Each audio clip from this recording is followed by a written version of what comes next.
I have had the Venom stuck in my head for 3 years, so I'm so excited to talk about the sequel.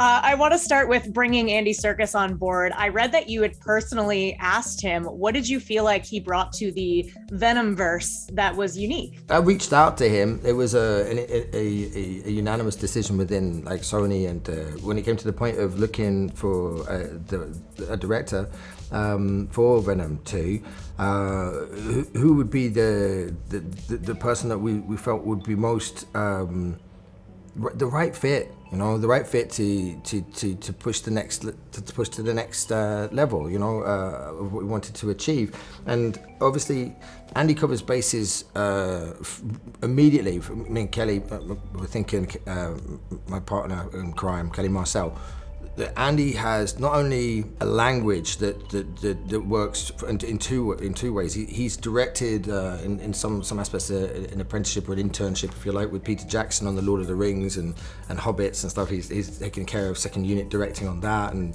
been privy to multiple sets on an epic scale. But he's also delivered arguably some of the greatest character depictions within fantasy in the last 2 decades. And he's arguably one of the best character actors we've got, of our generation. So he has a language as an actor, he has a language as a director, he has directed Breathe, he's directed, Jungle Book. It's not his first rodeo, and I really like him. He's a cool guy, and we've been wanting to work together for a long time. So it just makes so much sense that we had somebody who could see what we were trying to do, what we wanted to achieve on all of the levels, and what the size of the job that had to be done, someone had to do it, and Andy was the guy, What I loved about this movie, because it kind of explores the period after this honeymoon phase ends, and I know you have a story by credit here. Did you approach aspects of Let There Be Carnage like you would a love story? Because I love that there was kind of an underlying rom-com going on there. Yeah, it's 100% a love story. It opens up with this is a love story, it's just not... it's absurd. There's an absurd, surreal element to that, but it's not what you think. It's about a kind of dysfunctional love. There's a buddy movie there. There's The Odd Couple. There's The 7-Year Itch. There's an element of Thelma and Louise, or Natural Born Killers, or True Romance with the other couple in that movie as well. And there's these two couples in there, and then there's three, because there's Dr. Dan and Anne as well. So there's this three couples, intertwined in very different relationships, with varying degrees of functionality, dysfunction, as you would like it, in a sort of operatic ride of thrills, with ultimately, Carnage and Cletus Kasady being the nemesis of Venom and his son, So you've got a father-son movie too in there.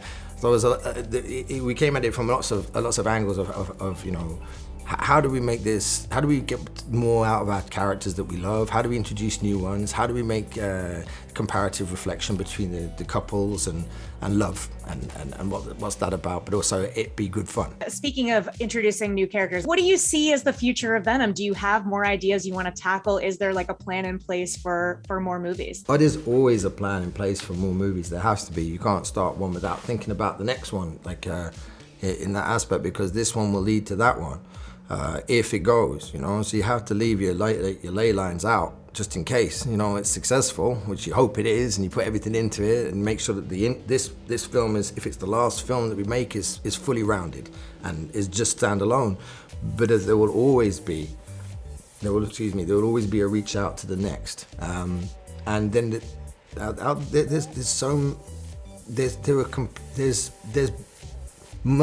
there's some very interesting options that can happen with Venom, within the Venomverse and within the universes that surround.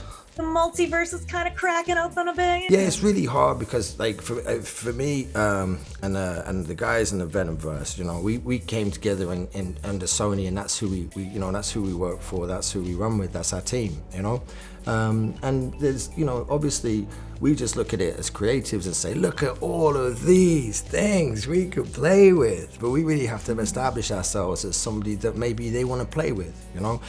Maybe somebody that, you know, belongs in that world first. And do you like what we represent as Venom? Is this established? Once it's established, we then have to continue our Venomverse. But at the same time, we're always looking to campaign to play with our older brothers and sisters who are out there, do you know what I mean?